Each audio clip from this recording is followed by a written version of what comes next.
Welcome to a deep dive. Grab your gear, because we are plunging into a period that fundamentally reshaped the modern world. We really are. Today, we're exploring a stack of fascinating sources covering the rise of socialist ideas in Europe and how those forces collided with the unique circumstances of Russia to ignite, well, one of the most dramatic revolutions in history. That's right.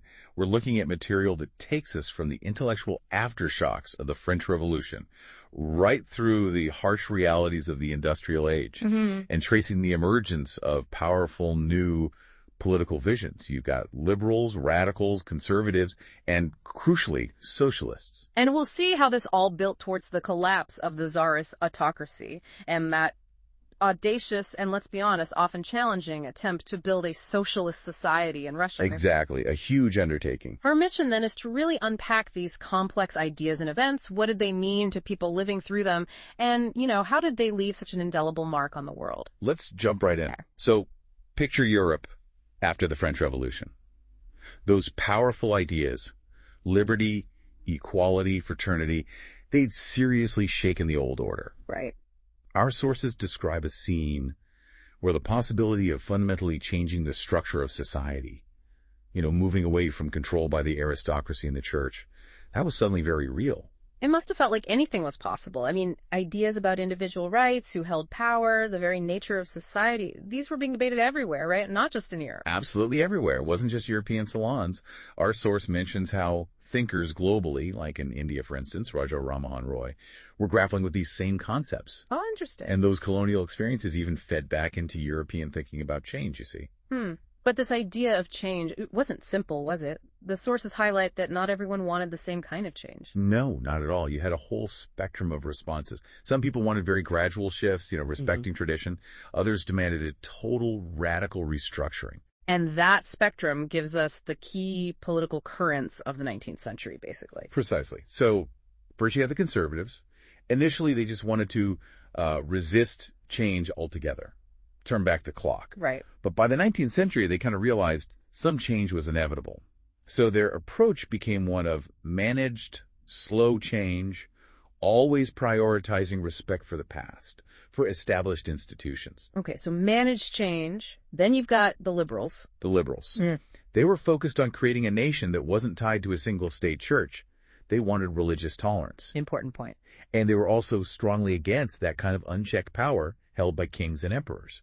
They pushed for elected parliamentary governments, independent judges, things to safeguard individual rights. And this really jumps out from the sources. While they championed rights and elected government, they weren't Democrats like we think of today, were they? No, definitively not. They did not believe in universal adult suffrage. Our source is really clear on this. They generally felt voting should be limited. To men of property. To men of property, exactly. Women were explicitly excluded. That's a crucial detail. Really shows how even ideas about rights were, limited back then. Okay, so moving along the spectrum, you had the radicals. The radicals pushed further. They wanted a government based on the majority of the population, whoever that majority might be. Okay. And significantly, many of them actively supported movements fighting for women's voting rights, the suffragette movements. And they also took issue with the economic power imbalance. They did. They opposed the privileges held by big landowners and wealthy factory owners. So were they against private property itself? Not necessarily in principle, no, but they were deeply uncomfortable with how much wealth and property was concentrated in the hands of just a few people. Right, the concentration of wealth. Exactly. So these were the main ideological battle lines forming. These different ideas, they clashed constantly, defining the limits and possibilities of social change in what was, let's face it, a really turbulent era. And these political debates weren't happening in a vacuum, were they? They were set against this backdrop of enormous social and economic upheaval, the Industrial Revolution. Absolutely. I mean, new cities were springing up, industrial regions were transforming landscapes, railways expanding. It was huge. This wasn't just about new machines. It was a total reorganization of how people lived and worked. And our sources, they paint a pretty vivid, often grim picture of what that industrial life was like. Grim is often the word. Men, women, children, all working in factories. Conditions were incredibly harsh. Long hours. Oh, yeah. Sometimes up to 15 hours in craft workshops, maybe 10, 12 in the bigger factories. Wages were low, and unemployment was a constant threat whenever demand dipped. And the cities themselves, growing so fast, led to huge problems. Overcrowding, terrible housing, sanitation issues. These were immediate, tangible crises people were facing every day. It's interesting, though, that many liberals and radicals who wanted to fix these problems often came from the very class benefiting from industrialization. That's a key point from the source. Many were property owners, employers themselves.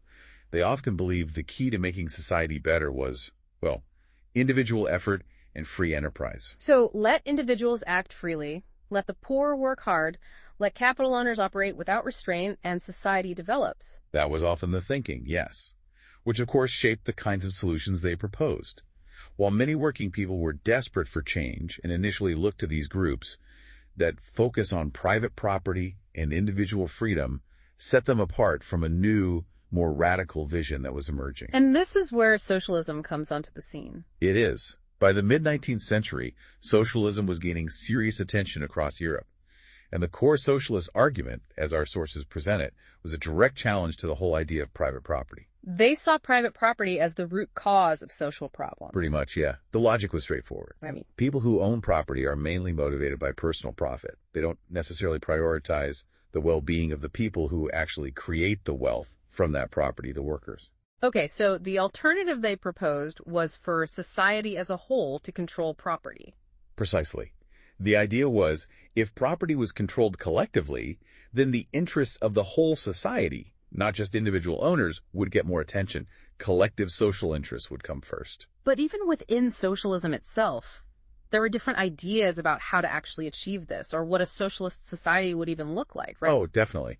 You saw different experiments and proposals floating around. Robert Owen, for example, an English manufacturer, actually tried to build a cooperative community over in the USA New Harmony. A real-world experiment. Yeah, based on collective living and working. Then you had Louis Blanc in France with a different angle. He thought the government should step in and encourage cooperative. To replace capitalist businesses. Gradually, yes. Yeah. And the profits would be shared among the members based on the work they did. But then came Karl Marx and Friedrich Engels. They added some really powerful, transformative ideas to this mix. They absolutely did.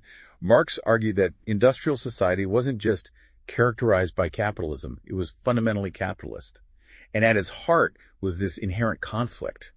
Capitalists owned the factories, owned the means of production, and the accumulated profits that were produced by the workers. Right. And he believed workers' lives, their conditions, they couldn't truly improve as long as this system of private profit accumulation existed. So for Marx, the only real path forward was for workers to completely overthrow capitalism and private property. Yes, that was the core belief.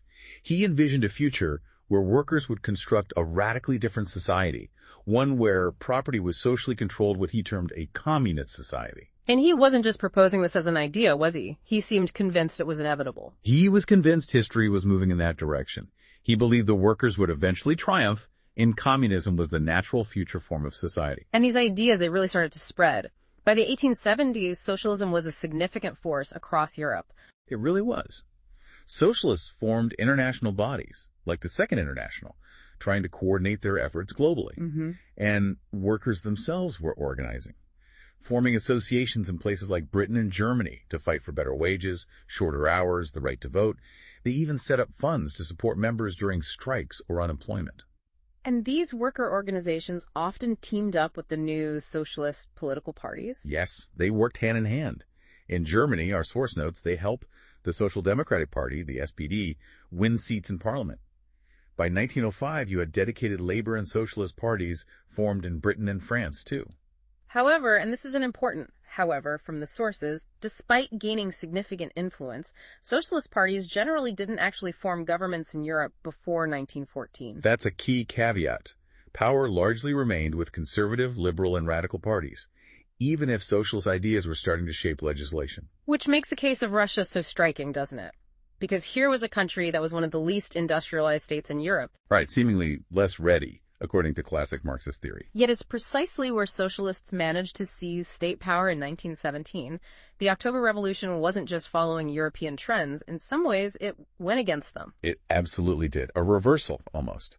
So, to understand how that happened, we really need to look closely at the specific conditions inside Russia leading up to that moment. Okay, so let's set the scene.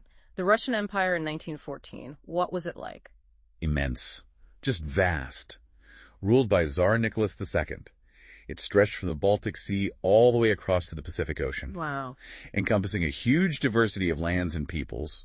Finland, the Baltic states, parts of Poland, Ukraine, Belarus, huge territories in Central Asia, Georgia, Armenia, Azerbaijan, just massive. You're religiously diverse too, I imagine. Very much so. The majority were Russian Orthodox Christians, yes, but the empire included large populations of Catholics, Protestants, Muslims, Buddhists, a real mix. And economically, our source stresses it was overwhelmingly agricultural. Yes, dramatically so. About 85% of the population made their living directly from agriculture. Compare that to France or Germany, where it was maybe 40–50%. Russia was actually a major grain exporter. But there was some industry. It wasn't purely agrarian. No, there was industry, but concentrated in pockets, primarily in cities like St. Petersburg and Moscow. Yeah. You had traditional craftsmen working alongside these large, modern factories. And there was that industrial boom in the 1890s. Yes, a significant one, driven by railway expansion and foreign investment. Our sources mention coal production doubling and iron and steel output quadrupling.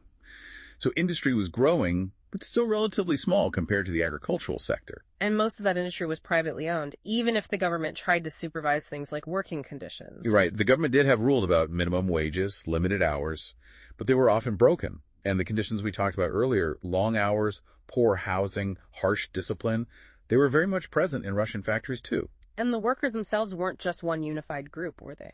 No, they were quite divided in some ways. Many still had strong links back to their villages, sending money home. Others were permanently settled in the cities. Mm-hmm. And there were divisions based on skill, too.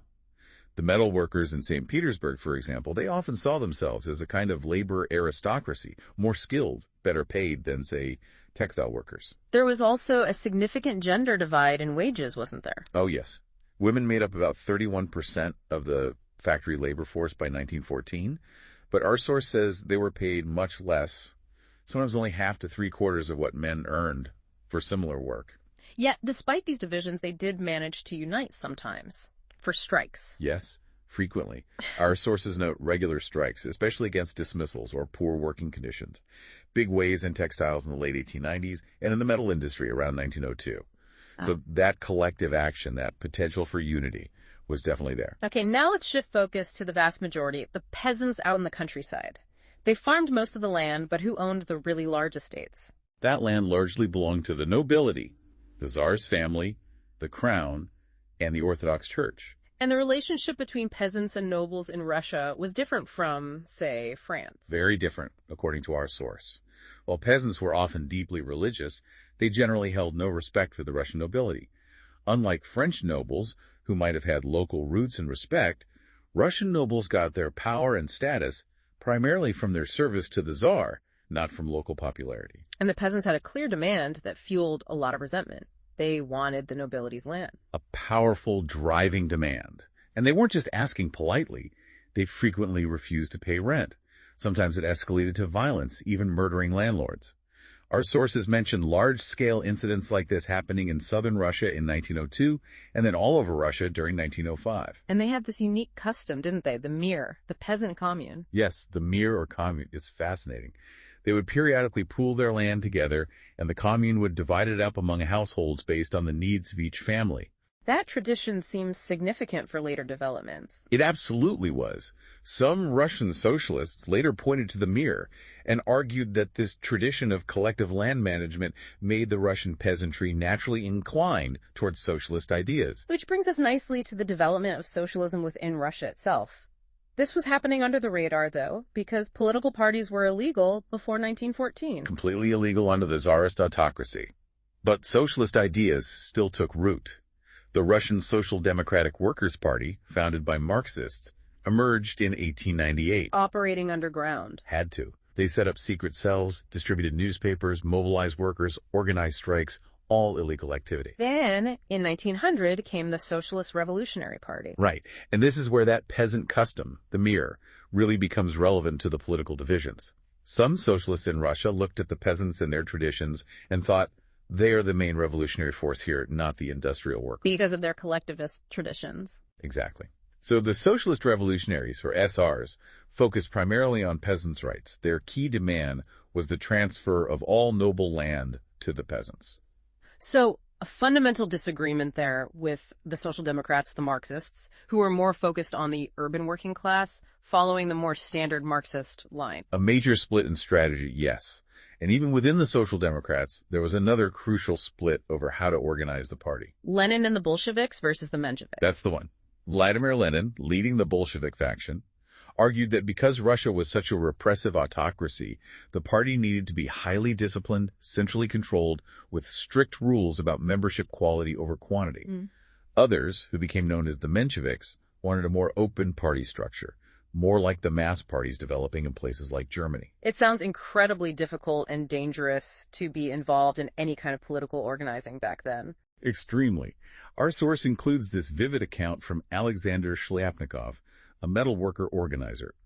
He described illegal meetings hiding inside factory plants, small discussion circles, even using lookouts, or plugs as he called them, in doorways to give quick speeches before the police arrived. It really gives you a sense of the constant risk. And all this underground tension, these competing ideas, it all built towards that really turbulent period, the 1905 revolution. Yes. Russia was still a pure autocracy, remember. The Tsar wasn't answerable to any parliament. Liberals were campaigning hard to end this system. And they were joined by the socialists. There were. The illegal Social Democrats and Socialist Revolutionaries saw an opportunity and joined forces with the liberals, working with peasants and workers during the 1905 revolution to demand a constitution. And they even found support from other groups within the diverse empire, like nationalists. Yes, our source mentions nationalists in places like Poland, and also reformers among the empire's Muslim populations, the jihadists who wanted modernization and saw the need for change. They also supported the demands. And the immediate conditions in 1904 really added fuel to the fire, didn't they? They certainly did. Prices shot up. Real wages for workers actually fell by about 20%. This led to a surge in membership in workers' associations and just simmering discontent. And the spark that lit the fuse? The dismissal of 4 members of a workers' assembly at the huge Putilov Iron Works in St. Petersburg. And that single line led to a massive strike. Huge. Over 110,000 workers in St. Petersburg walked out. Their demands were clear. An 8-hour day, wage increases, better working conditions. Which famously led to the events of Bloody Sunday. A truly tragic and pivotal moment. January 1905. A procession of workers, led by an Orthodox priest, Father Gapon, marched peacefully towards the Winter Palace to present a petition to the Tsar. And they were met with violence. Fired upon by police and Cossacks. Over 100 were killed, hundreds more wounded. It was a massacre. And that brutality just ignited everything. It absolutely did. Bloody Sunday kicked off the 1905 revolution proper. Strikes paralyzed the country. Universities closed down as students protested, demanding civil liberties. Middle-class professionals, lawyers, doctors, engineers formed their own union of unions demanding a constituent assembly. So the Tsar was under immense pressure from all sides. Did he make any concessions? He did, temporarily. He agreed to the creation of an elected consultative parliament, the Duma. And for a brief period, trade unions and factory committees were allowed to exist openly, legally. But our source makes it clear this didn't last long. A temporary thaw. Very temporary. Once the immediate crisis passed, after 1905, the Tsar clamped down hard again. Committees and unions were declared illegal or forced back underground. He severely restricted political activity. And the Duma itself. He dismissed the first 2 Dumas very quickly. The first lasted only 75 days, the second about 3 months. He simply wouldn't tolerate his authority being questioned. He even changed the voting laws to pack the third Duma with conservative landowners and his supporters, effectively shutting out the liberals and revolutionaries. So the fundamental problems weren't solved. They were just pushed back under the surface. Which brings us to the next huge shock to the system, the First World War in 1914. A truly catastrophic event for Russia, and ultimately fatal for the Tsarist regime. Russia joined the Allied powers, Britain and France, against Germany and Austria-Hungary, the Central Powers. Initially, the war was actually popular, wasn't there? A wave of patriotism. There was, initially. People rallied around Tsar Nicholas II, but that support quickly eroded as the war dragged on. A key factor was the Tsar refusing to consult with the main parties in the Duma, alienating even moderate politicians. And there were other factors undermining support for the Tsar? Yes, anti-German sentiment was high, so high they even renamed St. Petersburg to Petrograd because St. Petersburg sounded too German. But the Tsarina herself was of German origin, which fueled suspicion. And her reliance on unpopular advisors, most famously the mystic Rasputin, made the autocracy look corrupt and incompetent. And the war itself on the Eastern Front was just devastating for Russia militarily. Brutal. Unlike the trench warfare dominating the Western Front, the East involved vast movements of armies, huge battles, and staggering casualties. By 1917, Russia had suffered over 7 million soldiers killed, wounded, or captured. The human cost was just immense. And the army's strategy of retreating and destroying infrastructure had terrible consequences, too. Yes, the scorched earth policy. As the Russian army retreated between 1914 and 1916, they deliberately destroyed crops and buildings to prevent the enemy using them. This created over 3 million refugees inside Russia, displaced people flooding the cities, putting an immense strain on already scarce resources, and further discrediting the government and the Tsar. And soldiers themselves were losing the will to fight. Increasingly so. Morale plummeted. They just didn't want to fight this seemingly endless, disastrous war anymore. And the war crippled the Russian economy back home. It did. Russia had a relatively small industrial base compared to Germany, and German control of the Baltic Sea cut off crucial supply routes for industrial goods. Equipment wore out much faster than it could be replaced. And the railways? The railway system, vital for transporting supplies to the front and food to the cities, was breaking down by 1916. Meanwhile, on the home front, drafting millions of able-bodied men into the army led to labor shortages. Yes, shutting down essential workshops. And crucially, huge amounts of grain were being diverted to feed the army. This meant severe shortages of bread and flour in the cities, especially by the winter of 1916. Which led directly to riots at bread shops. They became a common sight. The entire system was visibly breaking down. The stage was well and truly set for another revolution. Which brings us to the February Revolution in Petrograd, the capital, in the freezing winter of 1917. Our source paints a really grim picture. The city layout itself highlighted the divisions, workers' quarters versus the fashionable areas. Across the River Neva. And food shortages were severe, especially in those workers' districts, on top of a very cold winter. And politically, tensions were at boiling point.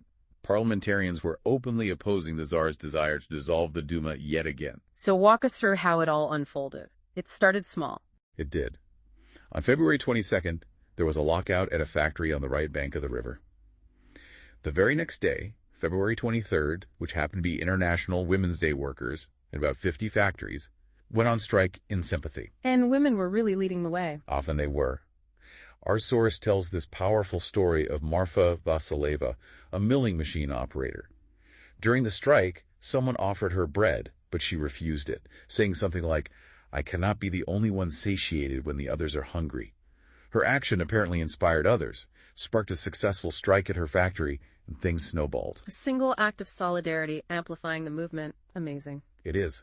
Demonstrators, many of them women, crossed the bridges into the city center, the Nevsky Prospect, surrounding the fashionable areas and official buildings. The government tried to impose a curfew to disperse the protesters. But they kept coming back. They did, on the 24th and 25th. The government called out the cavalry and police. On Sunday the 25th, the Tsar, trying to regain control from afar, suspended the Duma. This just provoked outrage from politicians. And the demonstrators were back out in force on Monday the 26th. Yes. Then came the absolute turning point on Tuesday, February 27th. The police headquarters were ransacked. The streets were filled with crowds, shouting slogans demanding bread, higher wages, shorter hours, democracy. The government called out the cavalry again, hoping they would restore order. But this time, Yeah. it was different. This time, the cavalry refused to fire on the demonstrators. An officer was shot. And then, critically, 3 other regiments mutinied. They abandoned their posts and joined the striking workers. Wow, the army turning. That was the decisive moment. That evening, those mutinous soldiers and the striking workers gathered together in the very same building where the Duma met and formed a Soviet, or council, the Petrograd Soviet. So suddenly you have these two potential centers of power emerging side by side, the old Duma leaders and this new Soviet. Exactly. The very next day, a delegation went to see the Tsar. His military commanders told him the situation was hopeless, advised him to abdicate. And on March 2nd, Tsar Nicholas II abdicated the throne. And just like that, centuries of Romanov rule. Gone. It fell incredibly quickly in the end. The leaders of the Soviet and the remaining Duma leaders cobbled together a provisional government to try and run the country. With the plan being? The plan was for a future constituent assembly, elected by universal adult suffrage, to decide Russia's permanent form of government. So the February Revolution, which is actually March by our calendar, had brought down the monarchy. So the provisional government is now nominally in charge. Who is actually in this government? It was a real mix. Our sources say it included influential figures from the army, landowners, industrialists, but also liberals and socialists were involved, all generally aiming towards establishing some kind of elected government. And immediately after February, there was this sense of liberation, wasn't there? A feeling of freedom in the air. For a time, yes. Restrictions on public meetings and associations were lifted. Soviets, modeled on the Petrograd one, sprang up all over Russia in factories, in army units. Though, it's worth noting, our source says there wasn't any common system for electing them. It was quite spontaneous. And then, in April 1917, a pivotal figure returns to Russia, Vladimir Lenin. A massive moment. Lenin and his Bolshevik faction had opposed Russia's involvement in the war right from 1914. Now, returning from exile, Lenin believed the time was absolutely right for the Soviets representing the workers and soldiers to seize power themselves. And he laid out this radical vision in his April theses. Famously, yes, often summarized as peace, land, and bread. Specifically, he called for ending the war immediately, transferring all land to the peasants, and nationalizing the banks. 3 core demands. And he also wanted to change the party's name? He did. He argued the Bolsheviks should rename themselves the Communist Party to signal just how radical their aims were, distinct from other socialists. How did other Bolsheviks react to these theses initially? Were they immediately on board? Actually, no. Many were quite surprised, even shocked by how radical it was. Some felt Russia wasn't ready for a full socialist revolution, that maybe the provisional government needed support, at least for a while. But attitudes started to change. Yes. Developments over the following months really shifted opinions within the party and beyond. What was happening during that summer of 1917? Things were getting more radical on the ground. Definitely. The workers' movement spread rapidly. Factory committees were formed, challenging the authority of industrialists, demanding worker control. Trade unions grew massively in membership. Soldiers' committees were being formed in army units. And the Soviets were becoming more organized? Yes, in June, there was an all-Russian Congress of Soviets, with representatives from about 500 Soviets across the country meeting in Petrograd. It showed how widespread these councils had become. The provisional government must have seen its own authority just draining away. It certainly was. Seeing the Soviets gaining ground and Bolshevik influence growing, the provisional government started taking sterner measures. They resisted workers' attempts to run factories. They began arresting leaders. Popular demonstrations supporting the Bolsheviks in July 1917 were actively repressed. Many Bolshevik leaders had to go into hiding or flee the country again. And meanwhile, out in the countryside, what were the peasants doing? They weren't waiting. Peasants and their allies, the socialist revolutionaries, were pushing hard for land redistribution. Land committees were formed, and between July and September 1917, peasants were actively seizing the land belonging to the nobility across Russia. The revolution was deepening in the countryside, too. So the conflict between the provisional government trying to hold things together and the Bolsheviks pushing for Soviet power was just escalating. Absolutely. Lenin became increasingly concerned that the provisional government might try to establish some kind of military dictatorship to crush the Soviets. By September, he began actively pushing for an armed uprising. Planning to seize power. Yes. He started discussions, working to bring Bolshevik supporters in the army, in the key Soviets, and in the factories together for coordinated action. And the decision was formally made. Yes. On October 16th, Lenin managed to persuade the Petrograd Soviet and the Bolshevik Party leadership to agree to a socialist seizure of power. A military revolutionary committee, under the leadership of Leon Trotsky, was appointed to organize the actual operation. The exact date was kept secret. Then came the night of October 24th, which is November 7th by our calendar. The October Revolution begins. It does. Sensing something was up, the Prime Minister of the Provisional Government, Kerensky, left the city hoping to summon loyal troops. Military units loyal to the government tried to preempt the Bolsheviks. They seized the buildings of 2 Bolshevik newspapers, took over telephone and telegraph offices, and tried to protect the Winter Palace, where the government ministers were holed up. But the Bolshevik response, organized by the Military Revolutionary Committee, was swift and decisive. Very. The committee ordered its supporters to move. They seized government offices and started arresting ministers. A key symbolic and military moment was the cruiser Aurora, controlled by Bolshevik sailors, shelling the Winter Palace. Other naval vessels sailed up the Neva River and took control of strategic points. And by the end of the night? By nightfall, the city was largely under the control of the Military Revolutionary Committee, and the provisional government ministers hiding in the Winter Palace had surrendered. Later that night, The All-Russian Congress of Soviets, which was conveniently meeting at Petrograd, formally approved the Bolshevik action. And the revolution wasn't just confined to Petrograd? No, uprisings took place in other cities too. There was particularly heavy fighting in Moscow. But by December, the Bolsheviks had managed to consolidate control over the crucial Moscow-Petrograd area. The October Revolution was successful. So the Bolsheviks, these committed socialists, were now in power. What were the immediate changes they implemented, their first actions? Well, their core stance was total opposition to private property. So right away, in November 1917, they nationalized most industries and banks. This meant the government took over ownership and management. And land. What happened with land? Land was declared social property. Essentially, they permitted the peasants to seize the land of the nobility, basically endorsing and legitimizing what many peasants were already doing anyway. And in the cities, housing. In the cities, they ordered the partitioning of large houses according to family needs, trying to address the severe housing shortages. They also made symbolic changes, didn't they? Getting rid of old titles. They did. The use of old aristocratic titles was banned, and they started designing new uniforms for the army, and officials, the famous Soviet hat, the Budyonovka, was chosen after a design competition in 1918. And the party name officially changed. Yes, the Bolshevik Party formally renamed itself the Russian Communist Party, Bolshevik, to emphasize its distinct radical aims. Now, they had promised a constituent assembly to decide the country's future. What actually happened with that? They did hold elections to the Constituent Assembly in November 1917, but the Bolsheviks failed to win a majority of seats. The Socialist Revolutionaries actually got more votes, largely due to peasant support. So what did Lenin do? When the assembly met in January 1918 and rejected the Bolsheviks' initial measures, Lenin simply dissolved it by force. Dismissed it. Yes.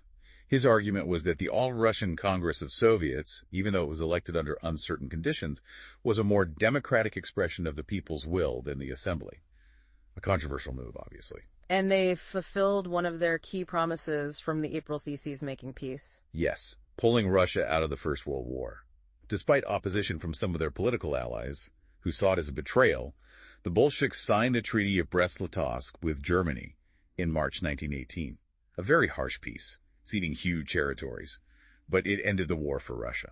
And over the next few years, Russia effectively became a one-party state, didn't it? That's right. In subsequent elections to the All-Russian Congress of Soviets, which became the country's parliament, the Bolsheviks, now communists, became the only party allowed to participate.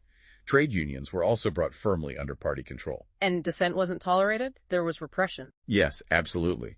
The secret police, known initially as the Cheka, later the OGPU and NKVD, were established to identify and punish critics of the regime. Political opposition was suppressed. It's interesting, though, our source mentions that initially many young writers and artists were quite enthusiastic about the revolution. They were. Many rallied to the party's cause, seeing it as a chance to break with the old world and build something new. This led to a period of real experimentation and innovation in arts, architecture, theater after October. But as the party asserted more control and censorship was imposed, many of these same artists and writers became disillusioned. The initial freedom didn't last. That order about land redistribution also had a major unintended consequence for the state itself, didn't it, regarding the army? It did, a huge one. The old Russian army was largely composed of peasants. When the news spread that land was being redistributed back home, soldiers started deserting in massive numbers. They just wanted to go home and claim their share of the land. The army effectively disintegrated. And the Bolshevik seizure of power, it wasn't accepted by everyone within Russia, was it? Far from it. Non-Bolshevik socialists, liberals, and supporters of the old Tsarist regime often grouped together as the Whites, while peasant groups resisting were sometimes called Greens. They all condemned the Bolshevik uprising. And they took up arms. Yes. Leaders of these anti-Bolshevik groups moved to the south of Russia and began organizing troops to fight the communists. This kicked off the brutal Russian Civil War. And for a time, it looked like the Bolsheviks might lose. Yes. During 1918 and 1919, these white and green forces, often backed by foreign powers, controlled most of the former Russian Empire. Foreign intervention. Who got involved? French, American, British, and Japanese troops all intervened. They landed forces in various parts of Russia, partly because they were worried about the potential spread of socialism from Russia, and partly to support the anti-Bolshevik forces. So the Civil War period sounds incredibly chaotic and destructive. It was marked by immense violence on all sides. Looting, banditry, and widespread famine caused terrible suffering. Millions died. What ultimately tipped the balance in favor of the Bolsheviks, the Reds? Several factors, but one key element our sources highlight is the behavior of the whites. Many supporters of the white armies were landowners or favored the return of private property. When they regained territory, they often took harsh steps against the peasants who had seized land. Which alienated the peasants. Exactly. It cost the whites crucial popular support among the vast peasant majority who might not have loved the Bolsheviks but feared losing their newly acquired land even more. So, by early 1920. By January 1920, the Bolsheviks had managed to gain the upper hand and controlled most of the territory of the former Russian Empire. Their ability to sometimes cooperate with non-Russian nationalities and Muslim reformers, the Jadidists, also helped them secure victory in some regions. Though that cooperation wasn't always smooth or consistent. No, our source mentions contradictions. For example, in Khiva, in Central Asia, Bolshevik colonists ended up massacring local nationalists whom they were supposed to be allied with. It left many people, especially among the non-Russian groups, confused and wary about what the new Bolshevik government truly stood for. And in an attempt to manage this diversity and consolidate power, they formally created the USSR. Yes, the Union of Soviet Socialist Republics, or USSR, was officially created in December 1922.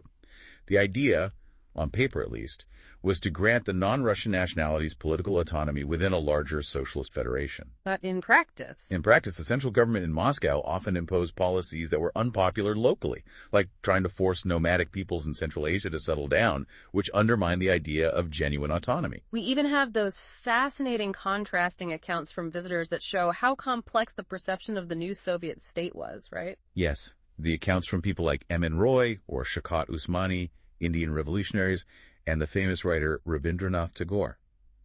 Usmani wrote about being deeply impressed by seeing Europeans and Asians mixing freely, a sense of real equality, people seeming confident and fearless despite poverty. And Tagore. Tagore, visiting Moscow in 1930, was struck by how the city felt like it belonged to the workers, not the wealthy. He was amazed at how quickly they seemed to be tackling ignorance and illiteracy compared to India, how the masses seemed to be coming forward. Really powerful, positive impressions. Yet, as we know from other sources, these visitors perhaps didn't see or didn't focus on the harsher realities happening concurrently. Absolutely, a crucial point. Right. While this new society was being built, the Bolsheviks, during the Civil War, had already nationalized industries and banks. They started using confiscated land to set up showcase collective farms, trying to demonstrate the benefits of working together. And after the war, they formalized this state control over the economy through centralized planning. Yes. They introduced a system to assess the entire economy and set production targets for specific periods, usually 5 years. These were the famous 5-year plans. The government also fixed prices for all goods, aiming to boost industrial growth above all else. And industrially, they achieved pretty dramatic results, didn't they? They did, especially in heavy industry. The first 2 5-year plans, running roughly from 1927 to 1938, led to significant economic growth. Production of essential resources like oil, coal, and steel increased massively, like 100% increases between 1929 and 1933. Entirely new industrial cities, like Magnitogorsk in the Urals, were built virtually from scratch. But our sources make it incredibly clear that this rapid industrial drive came at a tremendous human cost. A very significant one, yes. The sheer speed of construction often meant appalling working conditions. Our source mentions the Magnitogorsk steel plant having 550 work stoppages in its very first year alone, just due to the terrible conditions. And living conditions were basic, to say the least. Extremely basic and harsh. The source mentions people living in barracks, having to climb down from the 4th floor and run across the street just to use a toilet, even in temperatures of 40 degrees below zero. It was incredibly tough. The government did try to provide some social benefits alongside this industrial push, though. They did make efforts. An extended schooling system was developed. Opportunities opened up for factory workers and peasants to enter universities. Creches were set up in factories for women workers' children. Cheap public health care was introduced. Some model living quarters were built for workers. But the impact was uneven. Very uneven. The government simply didn't have the resources to provide these things universally or to a high standard everywhere. The reality often fell far short of the ideal. And this gap between the official rhetoric, the ideal, and the lived reality comes through really sharply in some of the sources, doesn't it? It really does. We have that incredibly poignant letter included in our source material, written by a 13-year-old worker to a Soviet newspaper editor in 1933. What does he say? He writes about how he desperately wants to study, even quoting Lenin's famous call to study, study, study. But he simply can't. His family is starving, his boots are worn out, his mother is ill, he has to work in a factory just so they don't starve to death. It's a heartbreaking contrast to the official propaganda. Yet, at the same time, the dream of a collective socialist life was real for some people, like that Ukrainian village commune described in the source. Yes, that provides a glimpse of the ideal being put into practice, at least on a small scale. A commune where they pooled their land and tools, ate meals together, shared income and housing. It shows that the vision did inspire some people to try and live differently. However, this whole period of rapid industrialization under Stalin became deeply intertwined with another hugely controversial and often disastrous policy, the forced collectivization of agriculture. Yes, this kicked off seriously in the late 1920s. By 1927-1928, there were acute grain shortages developing in the towns. Peasants were reluctant to sell their grain to state buyers at the low fixed prices the government was offering. And Stalin's interpretation of this was, Stalin believed the problem was deliberate hoarding by kulaks, the term used for supposedly wealthy, prosperous peasants, and by private traders speculating for higher prices.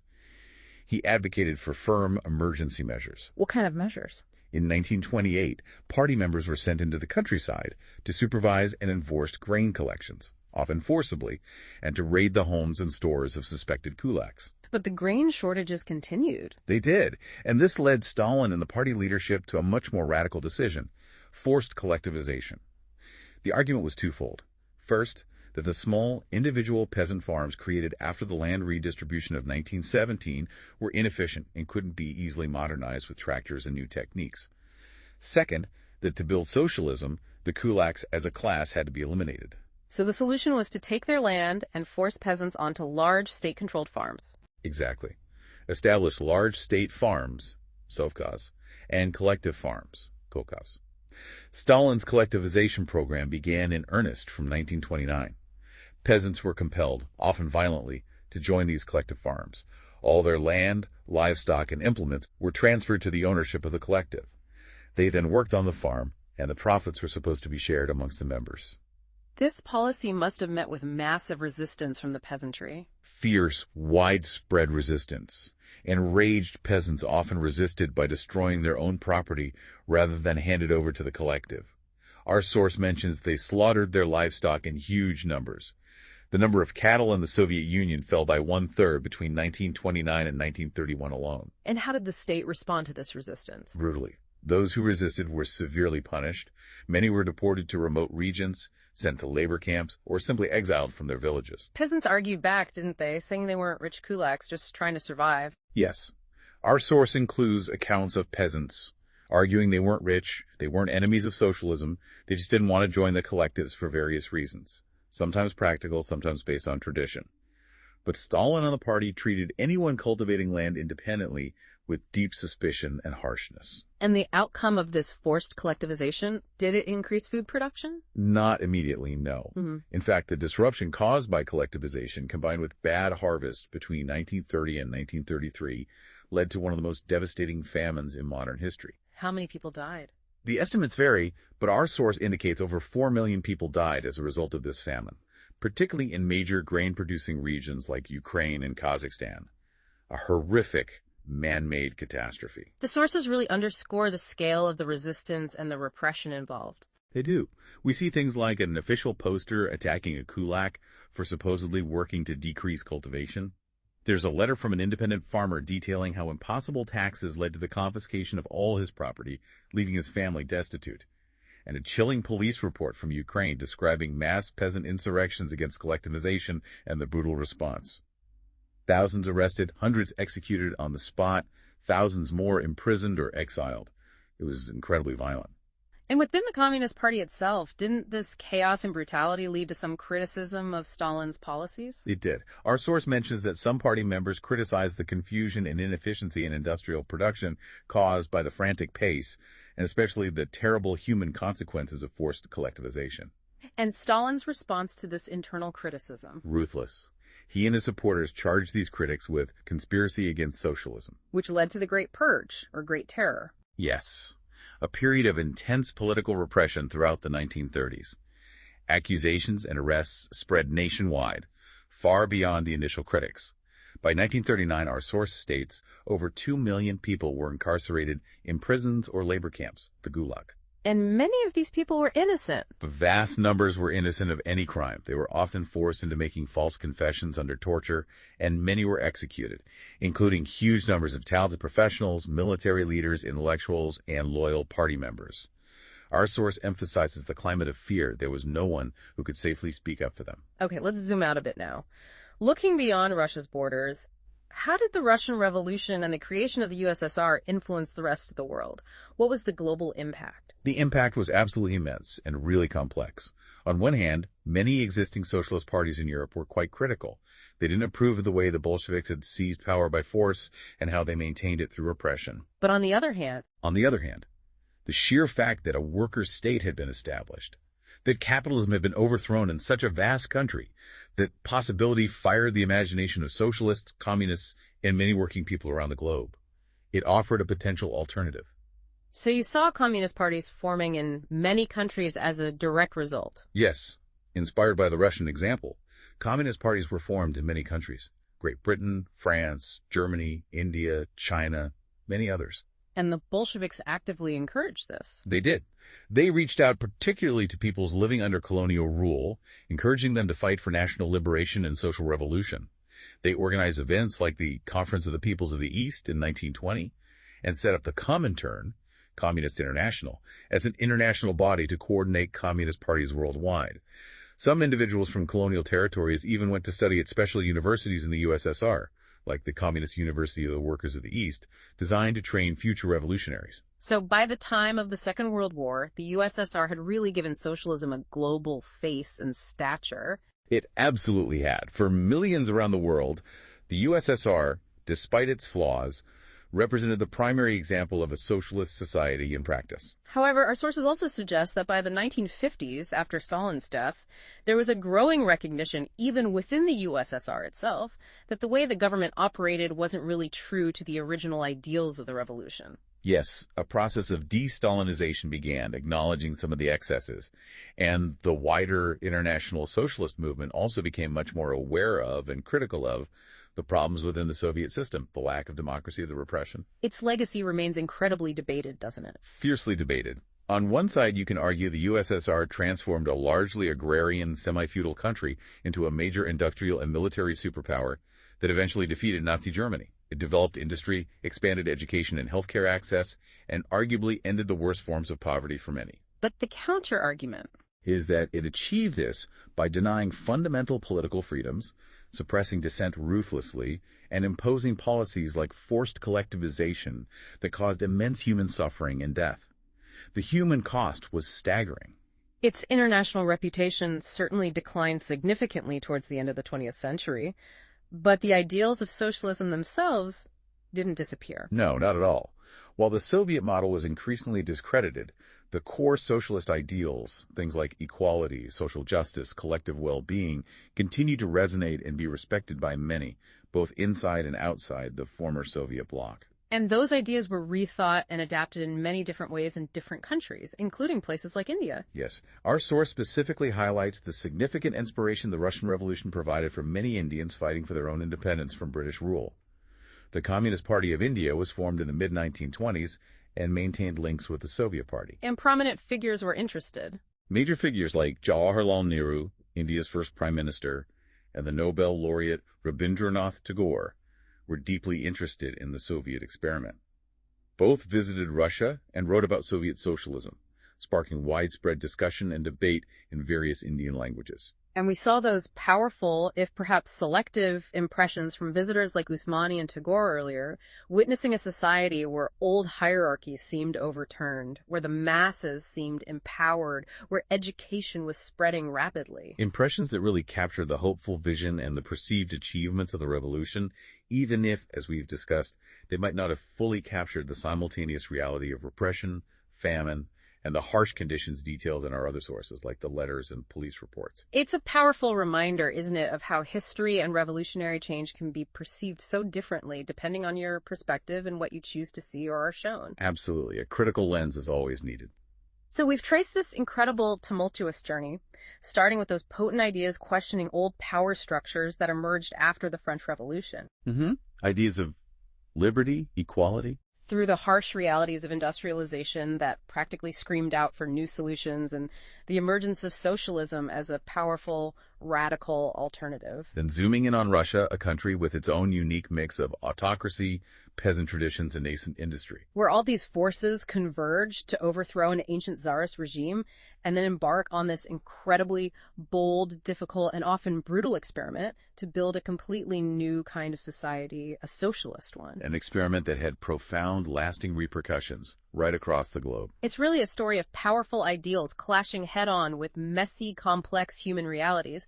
It led to astonishing transformations, yes, but also involved immense, undeniable human cost. We saw how different groups, liberals, radicals, conservatives, various kinds of socialists, all envisioned change differently.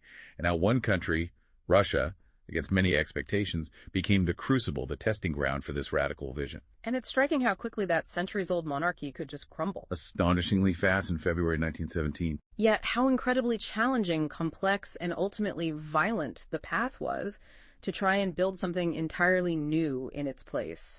And seeing those contrasting views, the hope and inspiration captured by visitors like Tagore and Usmani set against the internal accounts of famine, poverty, and repression from workers and peasants, it just highlights that profound, often tragic gap between the revolutionary dream and its lived experience for millions. It really makes you think, doesn't it? Considering all the different paths proposed back then, gradual reform, radical but democratic change, worker cooperatives, Marxist revolution, and then looking at the specific path taken in Russia with its extreme centralization, its suppression of dissent, the famines, the purges. Was that outcome, that level of violence and control, somehow inherent in trying to implement such a radical top-down transformation of society? Or was it a specific result of the choices made by Lenin, Stalin, and the Bolshevik leadership in those particular historical circumstances? Could it have gone differently? What does this whole epic, tragic story tell us about the fundamental nature of revolutionary change itself, when you have these grand utopian visions meeting the hard realities of power, economics, and human behavior? Are certain unintended, perhaps terrible consequences almost unavoidable? Or are there always alternative paths, different choices that could lead to different outcomes, even in the midst of such upheaval? It's a history that doesn't offer easy answers, but certainly leaves you with a lot to wrestle with.